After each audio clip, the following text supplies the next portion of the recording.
about 5 Bitwig features that Ableton does not have, at least yet. So first we're going to talk about the show help function in Bitwig. Let's say I want to learn about the device that is making my kick in this project here. I click on the device, and in the inspector panel on the left, I click on show help, and this opens. Okay, so the device is called eKick, and I can see everything that is going on here. I can read about the functions, but what's great about it is I can change it in real time and see what is going on. So I want to learn about the decay. Now if I change this, I can actually hear the difference it's making whilst having the manual open. If you wanted to do a similar thing in Ableton, you would have to first open the manual in a different window and then switch between Ableton and the manual so that you can experiment with what you're learning in the manual, but this is much quicker. Next up, I want to talk about having multiple projects open in Bitwig, which is again much more intuitive than it is in Ableton. So as you can see up here, I've got 2 projects open, and let's say I go over to this one. I want to move the hi-hats over to my previous project. I simply drag it over, and then there you go. Now they're in my project. And you can be very creative with it. You can have multiple projects open and simply mix the sounds from them or the devices. In Ableton, what you have to do is click add a new folder down here and then find sounds that way. I think the Bitwig way is again much more intuitive and faster. Next is bounce in place. So if you want to bounce something in Bitwig, let's say I want to bounce one of these vocal samples. Let's say this one. All I have to do is press Command B and it's bounced it in place. And what's interesting now is if you can see this icon here, it's no longer just a little piano roll.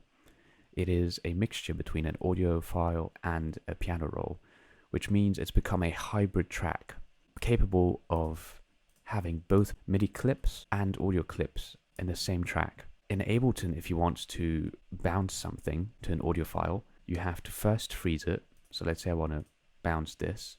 I have to click freeze track, and then I have to flatten the track. However, this is now just an audio track. It is no longer capable of producing MIDI. So clearly Bitwig has an advantage in terms of bouncing files because you can just do it so easy. Let's say I want to bounce this. It's that simple. I don't need to freeze it. And again, this is now a hybrid track. Next is Bitwig's transient shaper.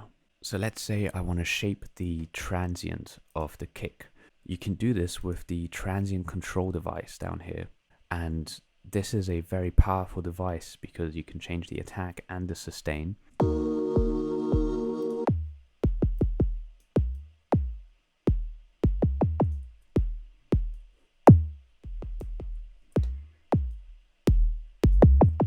If you would like to control transients in Ableton, you could potentially use the drum bus. It has this knob here. However, it offers much less control than Bitwig does with its dedicated device for transient control. And lastly, I want to mention the modulators in Bitwig. So let's say we want to modulate something in this metallic snare over here. If you look at this button down here, it says show modulators. I click on that. And there you go. You can add your own modulators. Every single device in Bitwig has modulators built in where you can just select your modulators. It's not like in Ableton where you would have to find an LFO and drag it in. And not only that, but there is a whole selection of modulators available, not just an LFO. So let's say I choose the Beat LFO. Now it's here, and now I press this button and I can, for example, modulate the tuning.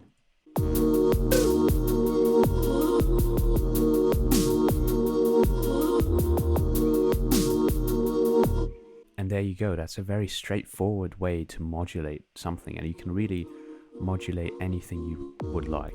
And that's it for this video. I hope you find it useful. For me, as a long-time Ableton user, I found it interesting to find the strengths in Bitwig and things that are not in Ableton. Thank you for watching. Until next time.